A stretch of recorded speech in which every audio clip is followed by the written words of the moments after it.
Or maybe it just takes some time to get it launched. Okay, somehow it worked now. Okay.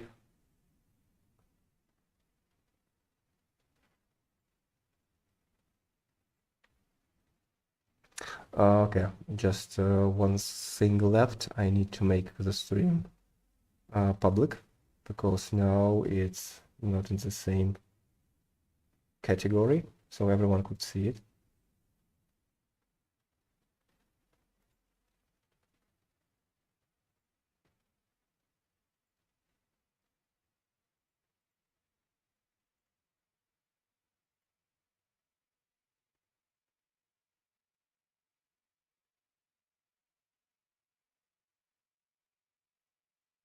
Okay, it's thinking a bit.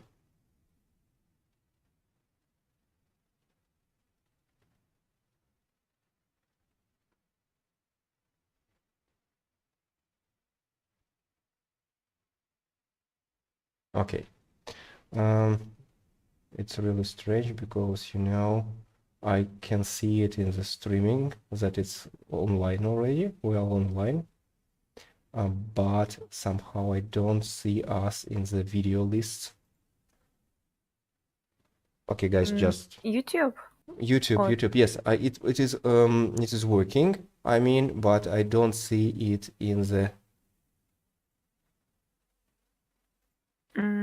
Yeah. So you see, I just need to make it into a public video, and among the videos which are. Okay, maybe I actually can't see the stream you at can't see it, all. right? Yes, on YouTube. Okay. Just all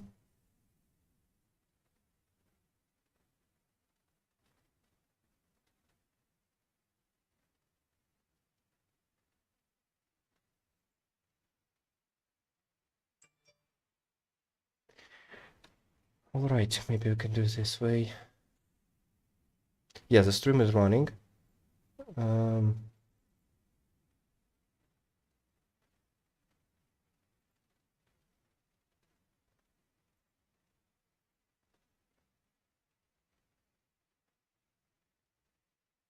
Okay. Okay, now I believe you could see it. Sure. Just check it, please.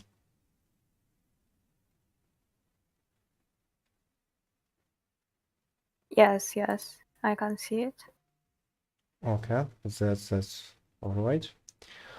Okay, so guys, okay, Daria, it's a kind of thing we can study it. So could you please give a brief introduction, as usual? So yes, hi everyone. We are starting our QA stream. We today we have the same format as the previous time. You can join us on Discord and just take part in discussion with us. So don't be afraid and join us on Discord.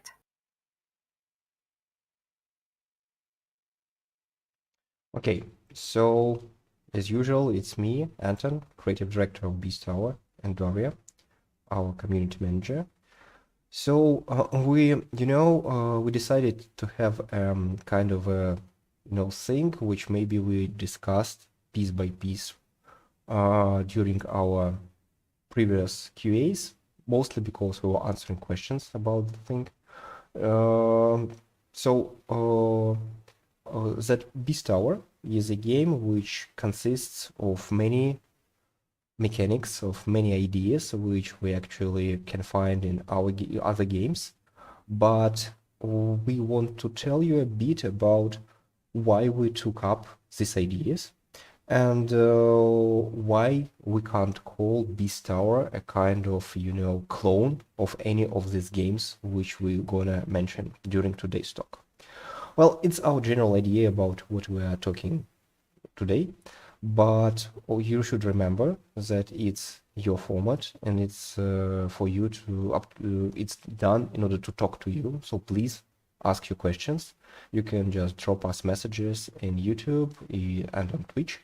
But also, if you want just to talk to us using your beautiful voice, join our Discord channel, which is called Voice English, which you can find just in our Discord server, and you'll jump right to us, and we'll be able to talk to us, to ask questions just right on the go.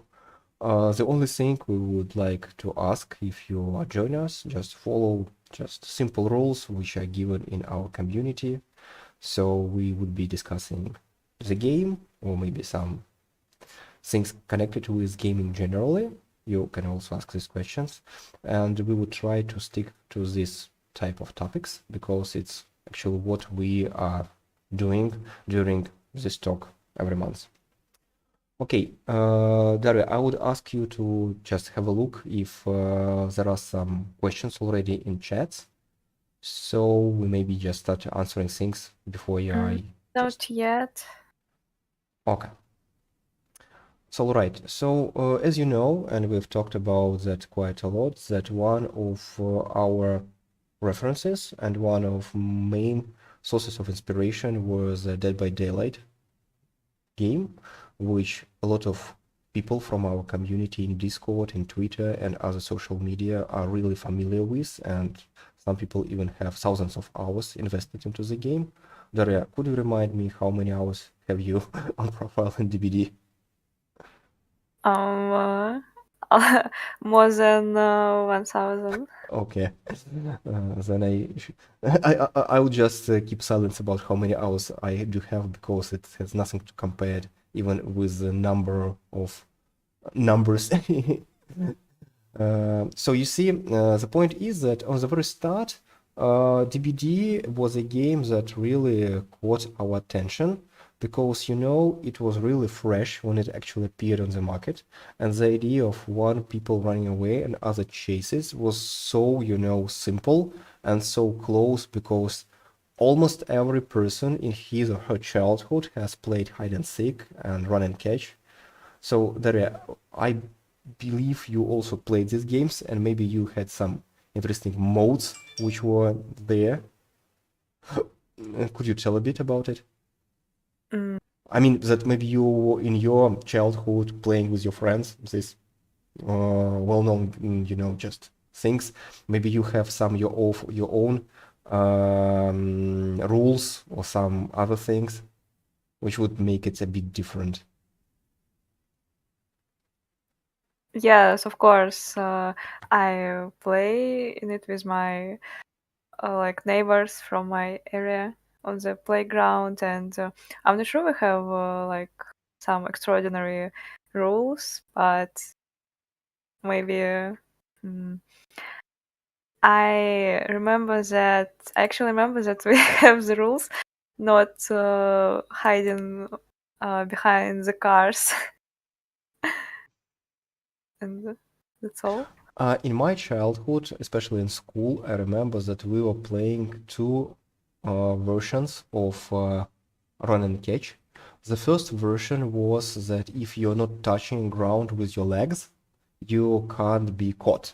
So the person who's in charge of chasing people, he or she can touch you, but they won't turn you into a catcher anyway.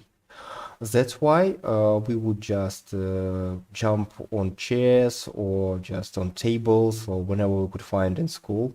Sometimes just jump on your back and lift your feet, just not because the rule was not to touch the ground with your feet. But there was also an exception that if everyone is not touching the ground with his or her feet, you can catch anyone. That was the sandy thing. And another version of the game was that if a chaser catches somebody, the person being caught is also turned into the next catcher. So there would be appearing more and more catches until there would be one escapist left. And frankly speaking, this kind of a mode to run and catch was the first version of Beast Hour. Because at that point, 10 people would appear in the middle of a map, and one random person would turn into a werewolf after a short delay. So when people just appearing together at one point, they started running away from one another because nobody knew who would turn into a monster. At that point, when you would just be running and waiting for the final cut down for the monster to be chosen, you would be just trying not to stay in the same place with any other player.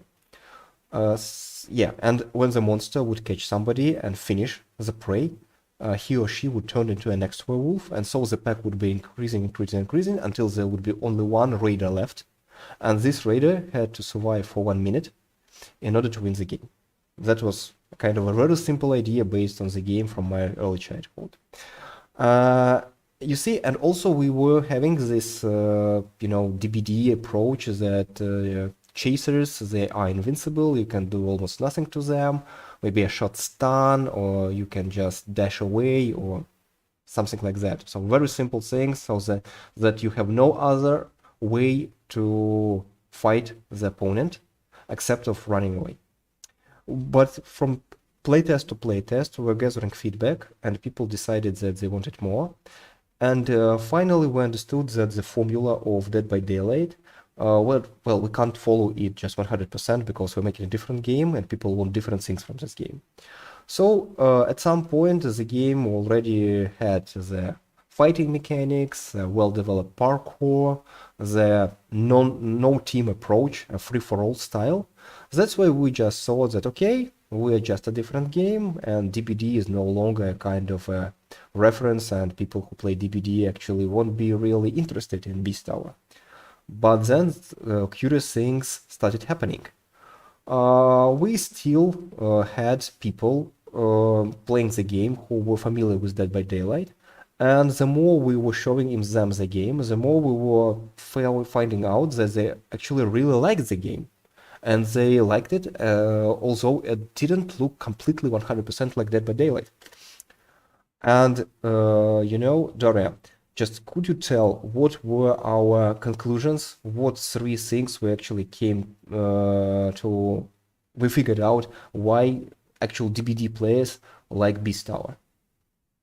Because I suppose Beast Tower has such fresh mechanics for Dead by Daylight players, like there is no teammates, which is for some people a big advantage. And also you can fight back to everyone, to another raider, to the beast, and the third, I'm not sure which one. Yeah, you're completely right. So the first thing is that you actually can fight back.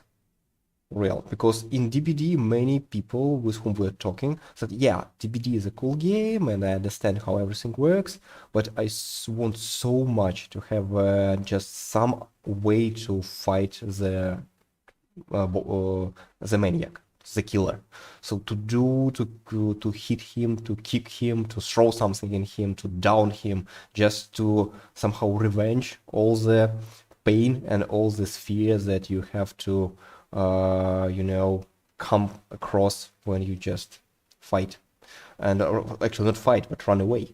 And could do nothing with that. The second thing, was the fact that, yeah, you can parkour, you can move into a three-dimensional environment, and it's a different type of a chase. It's a vertical chase, and it's true vertical chase when you have to use all the surrounding walls in order not to be caught. Because if you run away in a straight line, you just could get caught immediately in a matter of seconds, because werewolves are running far faster than raiders do, especially if they get on their force. And the third thing, which is always, felt the most funniest argument, is that people really like the fact that the game has no teams. And because, as you know, that DBD community is quite a tough one. And there are lots of rules which are not provided by the game, so you can play the game without, meeting these rules, and you won't be punished by any way. But community has its own approach and its own codex of behavior, which you need to follow. Otherwise, you will be, well, how would say in easy words? Well, I would say that, honestly speaking, would it be right to say that they somehow won't really like you? Yes.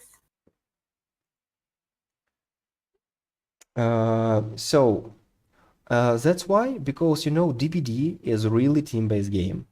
And especially if you don't know the mechanics very well and how you should behave in this or that situations, you would be in trouble because people who are playing longer than you or are maybe more proficient with the game mechanics, they would be expecting you to do everything in the right way.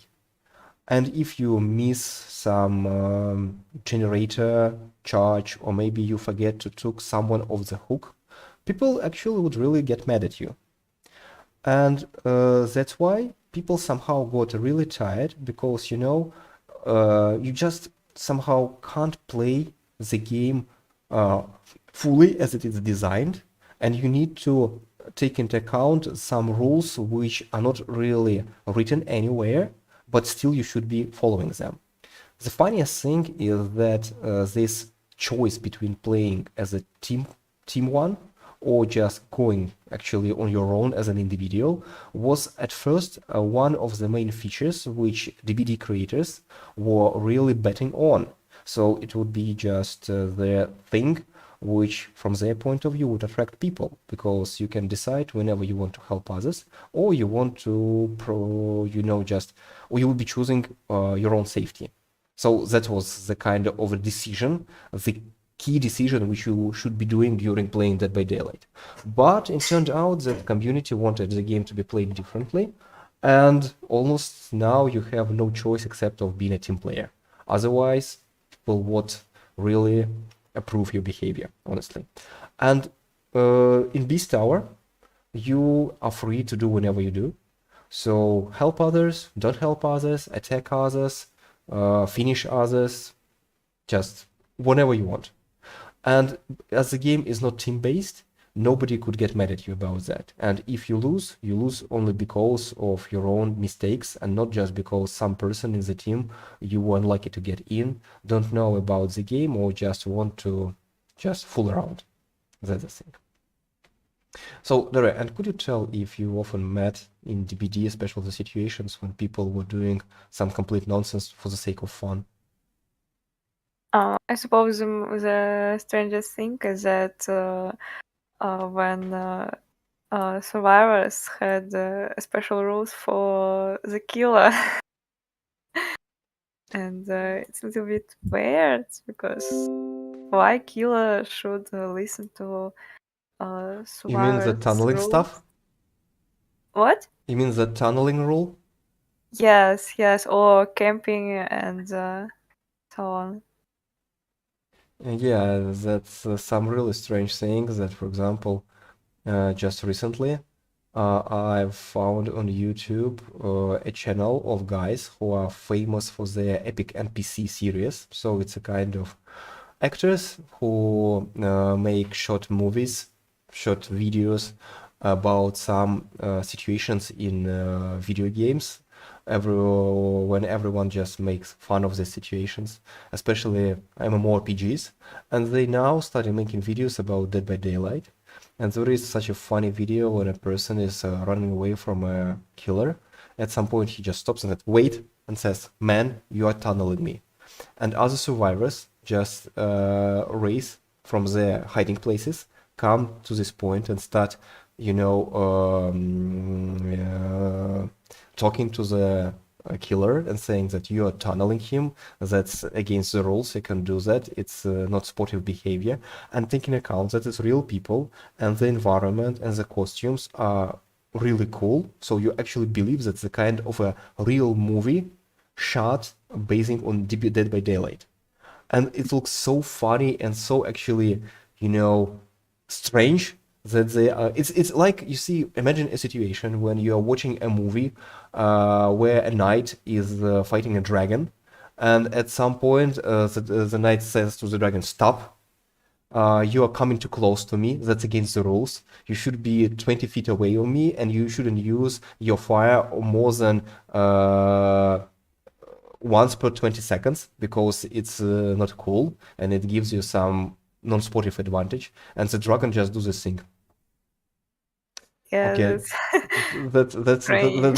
that's really strange thing. But somehow I believe we had a lot of talk about that among the team, and we came to the conclusion that actually that is a kind of a feature of the game that it has such, untold rules which you should be following.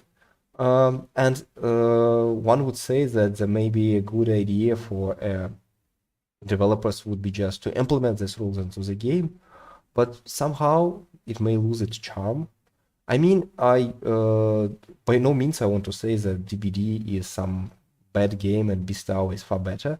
What I need to say is that it's just different games which share the same genre and following the needs of the community, we just somehow managed to solve the issues which they don't feel a bit uneasy about in Dead by Daylight and what they tell us they like in Beast Hour because that's the thing. Yeah, we have a question Mhm. on YouTube. Will in the game be some kind of numerical visualization of some stats like health, attack, and their changes Mhm. of improvements? Okay, so yeah, actually, it may seem that it's quite a simple question, but honestly speaking, we had lots of time discussing it. You see, the point is, on the one hand, especially in PvP game, people really want to understand what's going on, how many damage they deal, how many HP they have, what amount of damage was dealt this and that time, because it allows them to understand how they should actually play the game and when they should risk and when they should not do it. But you see, we don't want to turn Beast Tower into account, just a PvP battler, when you just all you need is to kill other players, and it's only the main goal you are coming the game and follow it. The point is that we wanted to make the game about the parkour chases with the ability to fight back if you wish. That was our key idea behind everything, behind this. And when you're giving these flying numbers, which fly out of a model of your character when you get healed or when you get hit or something like that, well, somehow it breaks the atmosphere, the horror feeling, which we are working hard to implement into the game. And it just starts make you think that this is a very important part of the game, to know how many HP you have and how many damage you deal.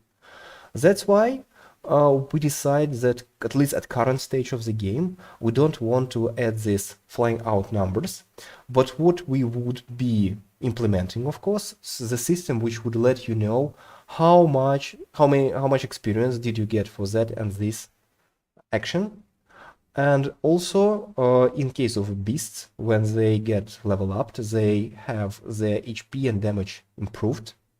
We also want to tell you that it really was improved and that it should, at what amount of stats you got the improvement. Yeah, that would be adding. But in case if we talk about yeah, as it's I see the definition of the question which just was sent to us. It's not about phone notes, about numbers in the interface. Yeah, we would be just giving you some clues about that. Honestly speaking, currently, it's one of the questions which we're considering right now, but we would be really, really careful about implementing the things because we try to keep the interface as subtle as possible. Although we can't help adding some new elements and just working on the existing ones, because still it's a PvP game. In PvP games, people want to understand what amount of profit every action of theirs or the opponent brings. So that's the thing which we need to, of course, focus on.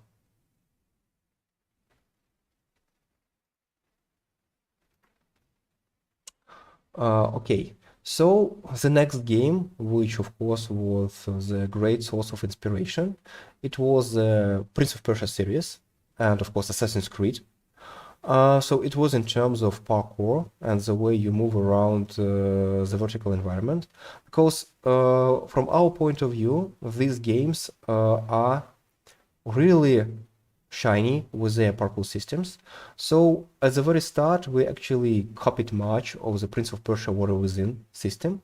But as long as we were playing, we understand that a lot of aspects of this system is based on the fact that you're exploring the environment alone and nobody is actually chasing you all the time. Of course, there are some runs when you have to escape the Haka, this monster of time, which is chasing Prince. But still, all these grabs and all this hanging on cliffs, we actually didn't need it in Beast Tower. That's why we made a kind of a mixture of, parkour from Prince of Persia, when you have to control almost every your move and every your action, with one from the Assassin's Creed, where everything is pretty scripted, and in order to fall down, you need just to really make some awful mistake. So because Beast Tower wanted the parkour to be really action-based and skill-based, so we don't have any magnets which would be saving you and just dragging you to the safe wall or cliff whenever you're falling down. That's the thing. Yeah, parkour for raiders. It took us some time to come to the one which we really like. But in case of werewolves, it was a long story, and we had to go through many iterations before we figured out just two simple moves which solved all the questions. Isidora, if I'm not mistaken, if we just return back to DBD, there is some maps when you can climb on the second floor, but as I believe there is no hanging or any type of other movement which you can use in order to move vertically, right? No, there is not. Yeah, that's why it's a kind of a feature which we really like in our game, because again, just need to say, I don't want to compare Beast Tower with DBT because it's different games, but they share the same, well, idea of running away and chasing. So yeah, parkour actually is a thing we're really proud of because it's really simple in terms of controls. You just use WASD and space and you're pretty done with that. And you can make lots of cool combinations by learning just a couple of simple moves like running up the wall and running along the wall. And then it starts just, all this magic of combining together the things and jump offs and what you should do in order to move around and blah, blah, blah. That's the thing. And I would say that sometimes we get compared with some battle royale games, especially Blood Hunt, because to some extent the setting is a close one, although Blood Hunt is a game about vampires and we have lots of monsters. As you know, who look carefully at our social media, we have in mind a next beast whom we already happened to show the sketch. It's the bat-looking creature, vampire. So we are now developing this new beast. So we want to have really monsters, and we want them to be really, really different from humans. That's why we're working on the creatures which are really beastie looking. Okay, but returning to the idea of battle royale games, just on the current, frame video which we have behind you're seeing on the background, you can see that yes, we have this significant feature of almost every battle royale game of the shrinking environment. But there are several things which, from our point of view, just makes us a completely different game from classic battle royales, because first of all, for the most part of the game, you just can't die. You mean you die, but you respawn, and you don't need to come around just to do any kind of a tests like in Warzone when you have to duel for the chance to return back to the game, or you need teammates to raise you, or maybe you have just one extra life or something like that, which you just can somehow restore. You just die and you respawn simply. So you don't need to be afraid of risk. You don't need to be afraid to start for example, to learn to fight a raider even against the beast, because you know if you lose, you just respawn and you can try again. So you would be able to play for the most part of the game without losing because just of dying. And just only very last stage of the game, when the zone appears, you can die just in order to lose and to quit the game.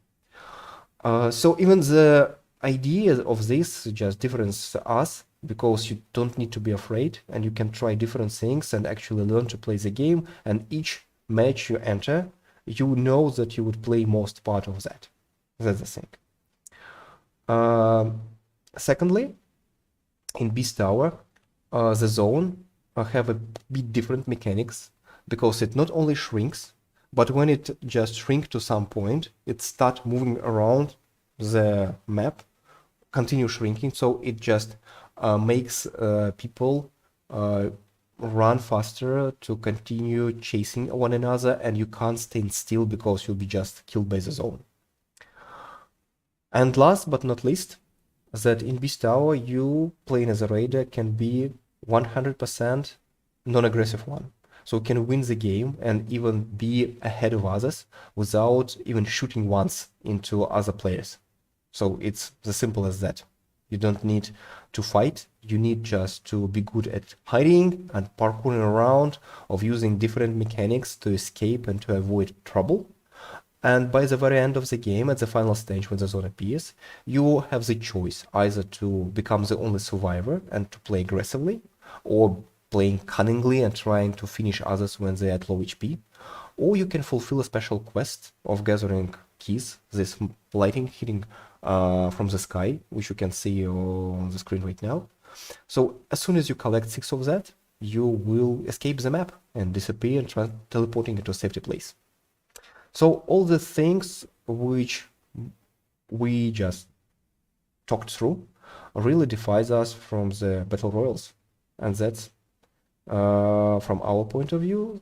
Well, yeah, we may say that we have some ideas borrowed from battle royal games, but still we're a completely different title, because you know in Beast Tower we're part of DBD ideas and Beast Tower and battle royal ideas.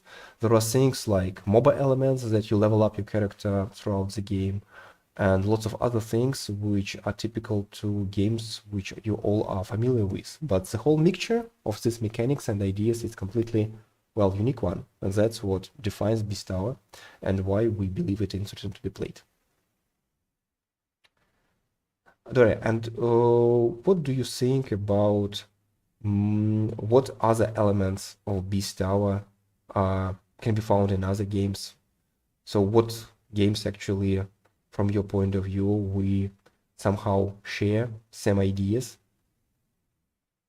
Mm, I'm not sure about like mechanics. Maybe it's about atmosphere of the game, which I like a lot. This like a steampunk atmosphere. Okay, I'm not and if we talk about the visuals and the atmosphere, so what games usually people in our community compare us with? with Bloodborne, and I'm not sure. Maybe Dishonored a little. Yeah, Dishonored sometimes appeared, but Bloodborne is usually one of the first thing people remember, Yes, because and Order 86. 1886. Yes, yes. But from my point of view, I don't remember which game was launched first, Bloodborne or Order 1886, because somehow they are really, really, well, I can't say that they are really similar design, because Bloodborne is a kind, you know, grotesque, you know, this huge hats, huge helmets, enormous weapons. And if we talk about Order 1886, it just tries to be somehow realistic, just More uh, go. assuming that it could be possible to have such a clothing or such weapons if the history of science would follow some bit other direction. But still, if we just take the general ideas, of course, they are really similar ones and feel completely steampunk. Yeah.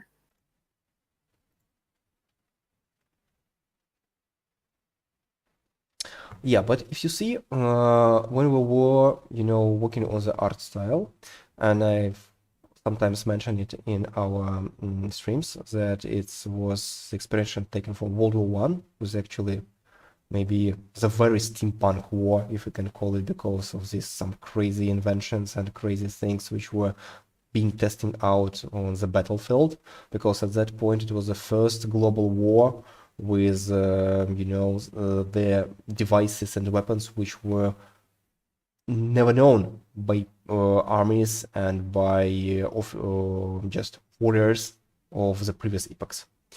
So that's why you see it's a lot of crazy things which appeared, and we just use them for the sake of interest, just to base our design on.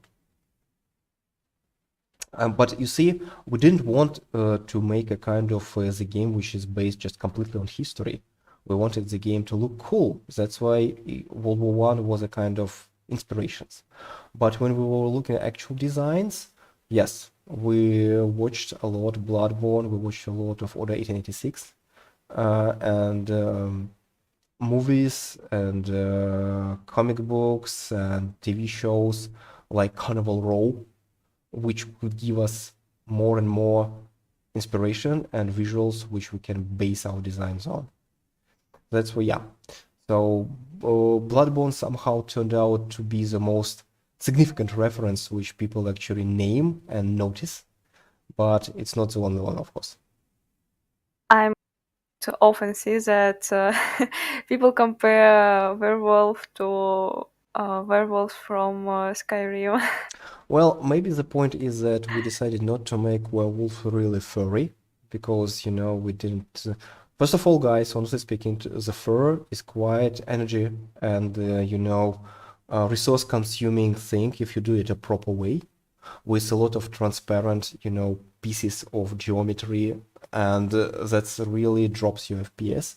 That's why it's one of the reasons why we decided to make it the werewolf with not so much fur. But you see, the other thing that we wanted to make the werewolf to feel somehow fresh, because there are tons of werewolves you can find in social media, on different art platforms, and whenever you like. But still, we wanted to do some fresh things. That's why the wolf is a kind of a mixture of a human, gorilla, and wolf. And when you can see that werewolf is running or moving on its force, it uses this part of the fingers. So he's moving on fingers like a monkey in order to move around, and that's what our idea was about when we were making this type of a creature. But you see, if we talk about the closest reference, well, I can't say that Skyrim werewolves, from my point of view, really look like Beastars werewolf. But taking account that Skyrim werewolves don't maybe have such, huge fur around, maybe somehow it makes some, similar looks. I don't know. You see, one of the main reference actually for werewolf was the Lycans from the Wonderworld franchise. So as you remember, they don't have much fur and they're quite muscular and ripped, and we really liked how they looked. That's why we tried to put some ideas of theirs into our design.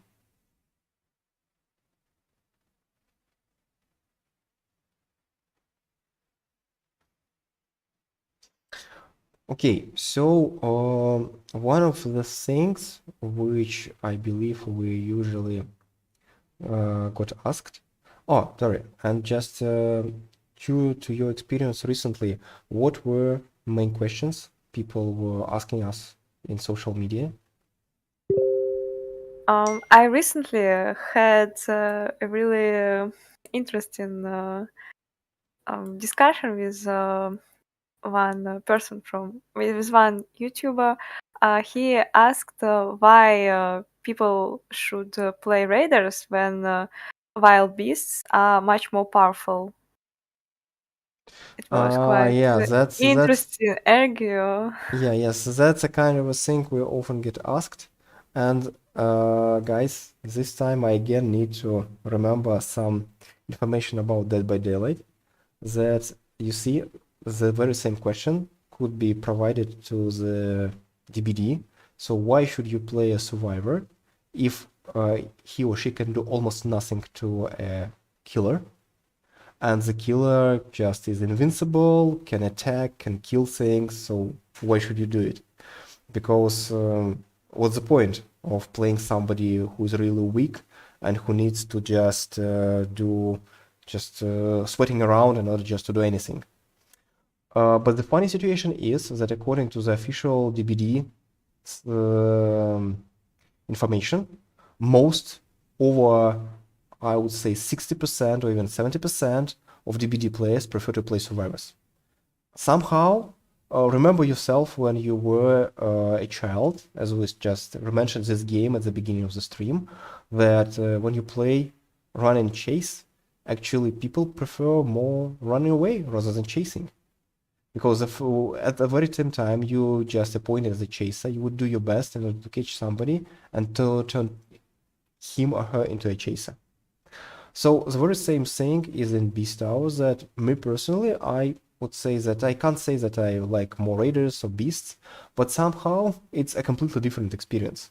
And they both are fun, and just I know a lot of people who tried Beast Hour, and they said that, yeah, I like raiders more because it's fun to run away.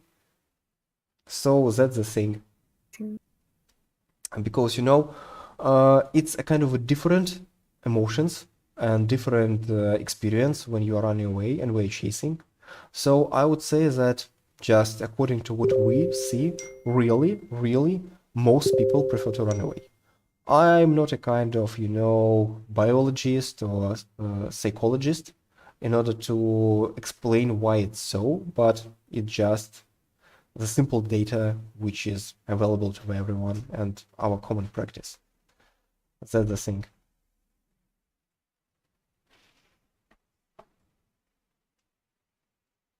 Also, another question which people usually ask after the one we just described is that, okay, so why you're not making beasts weaker?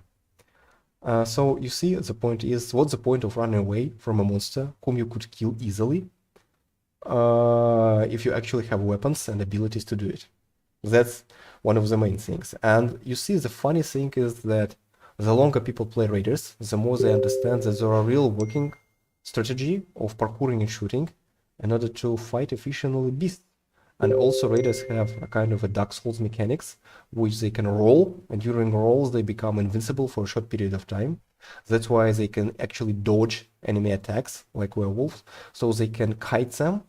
And believe me or not, so many times playing against our QA team, I was so badly outplayed by raiders that I just, oh my god, why beasts? Why shouldn't we making beasts more powerful? Because these guys just fooling around with me and they could do nothing. Well, but you guys, it just is a difference because Beast Hour is a skill-based game. It's just a difference in your skill level, which actually can define the whole game. Because once we have a QA who is really good. He's just unbelievably good. So his personal record is finishing Sekiro in 1 hour. So I understand that it may be not a world record of speedrunning Sekiro, but just imagine how many people who can do it in 1 hour, honestly. So at some point he just made an experiment of playing the whole game as a raider without leveling any abilities at all. So he was just starting with parkour and just a limited amount of armor to be able to shoot with, and still he managed to win games. So it's just crazy just how people get good in some games if they invest quite time in that.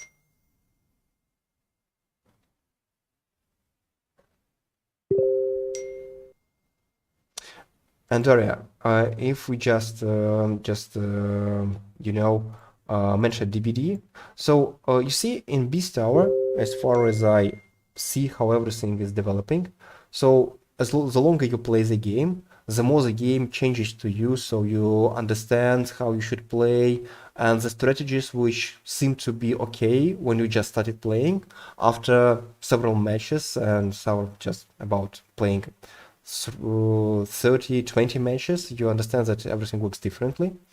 Well, could you say if in this way we somehow similar to DBD, that for example, like maybe on the first levels you're really afraid of the killer, but the longer you play the survivor, you understand how to you should actually behave, and killers are not that strong, in fact. So what you can say about that? Yes, I suppose, yes, the more you play, you understand more how to behave when there is a beast nearby, because if you mm, if you see the beast, you can fight first, or just try to escape, and it will not see you.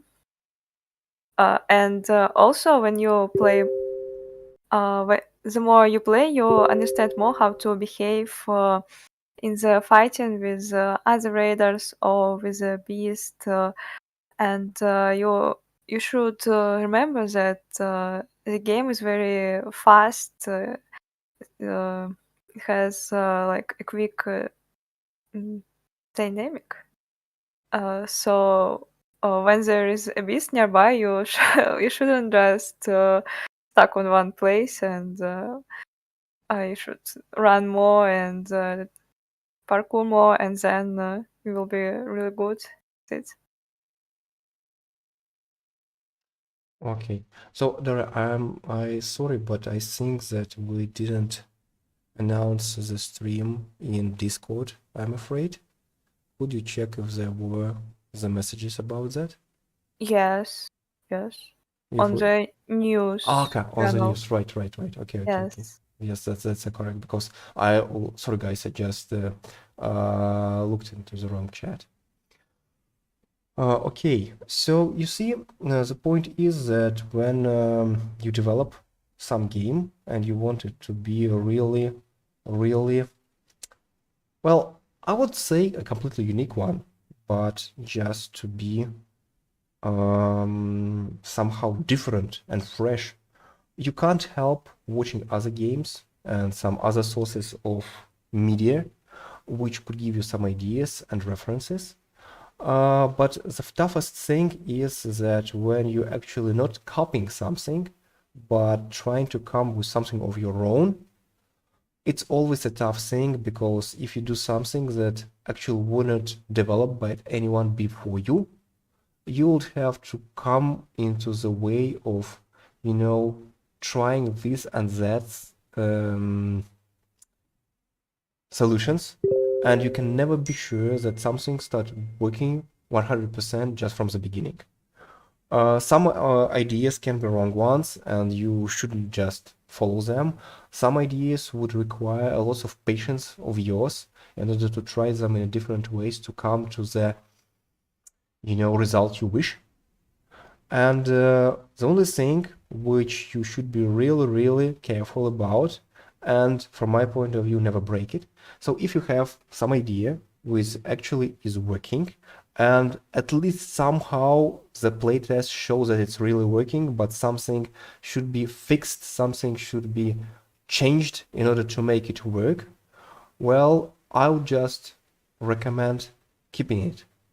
So you should be fighting for your idea. You should not abandon it. Or if you don't know what actually you want to do, just you try to come with several ideas and start working on them simultaneously until one of them just turns into what you actually wish. That, I would say, was a kind of our approach, because we really want to make the game about parkour chases from werewolves. And that's why, yeah, we had to face some difficulties, some problems, some, some situations which you just actually don't know how to make things work. But patience time and dedication, they really pay off. That's why I recommend you, whenever you want to make a game or whenever you want to achieve something in your life, just stay dedicated to what you need. If, of course, you actually truly need it. But believe me or not, if you truly need something, somehow you would find, anything you need in order to succeed. That's the idea. Okay, so Dora, could you have a look if we have some extra questions in the chat? Because somehow my Twitch seems to be not really working properly. Okay. No. Okay. So, all right. I would say that okay. What another thing which we wanted to discuss today, I believe it was quite a common question, if I'm not mistaken. So about the map. So people always ask us whenever we're gonna have other maps apart from the haunted city, which you are seeing on your screen right now. Okay, guys, honestly speaking, our current strategy is to keep one map because it's a really huge one and it provides a lot of freedom for exploration.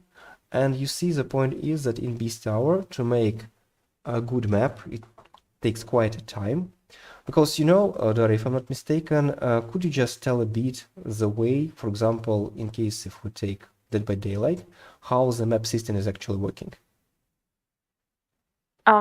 They have like a lot of different maps. They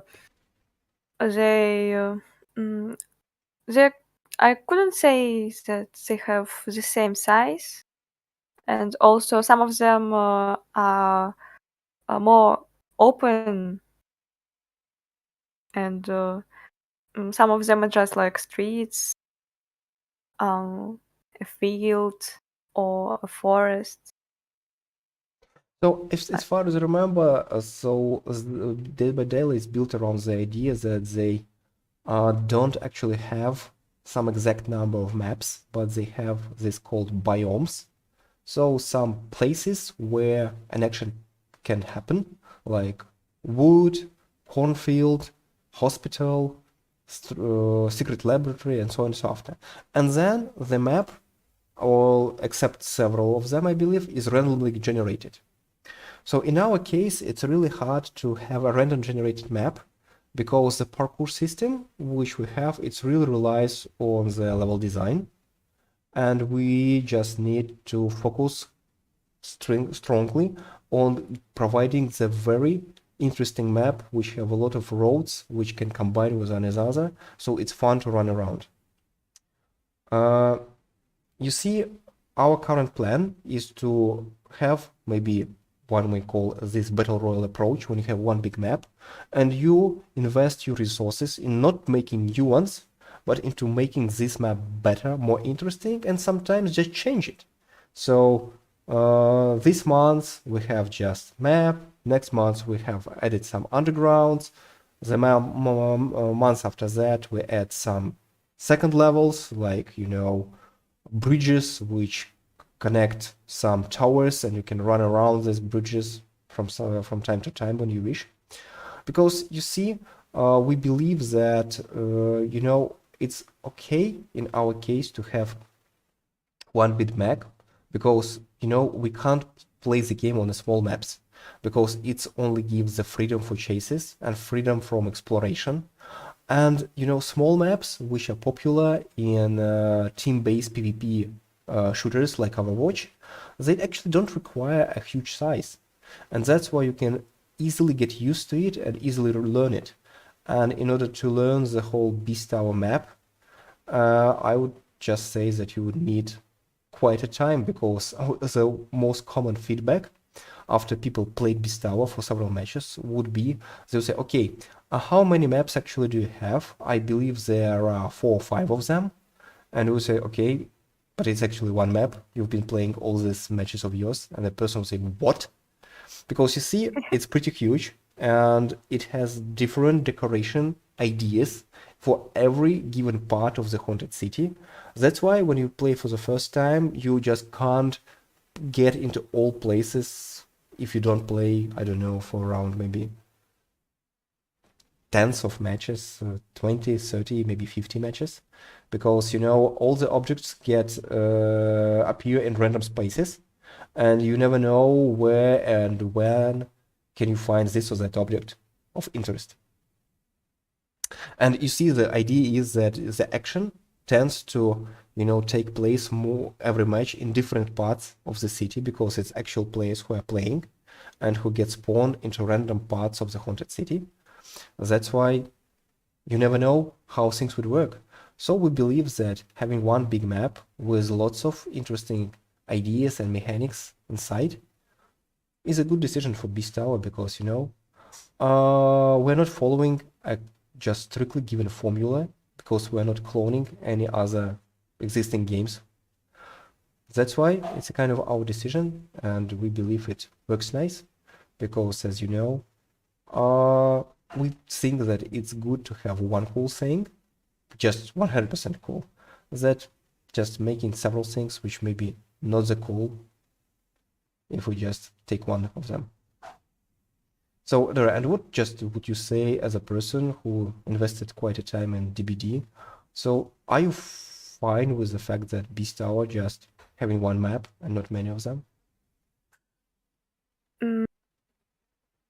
No, I actually like this map a lot, because it's very beautiful. It has a lot of different.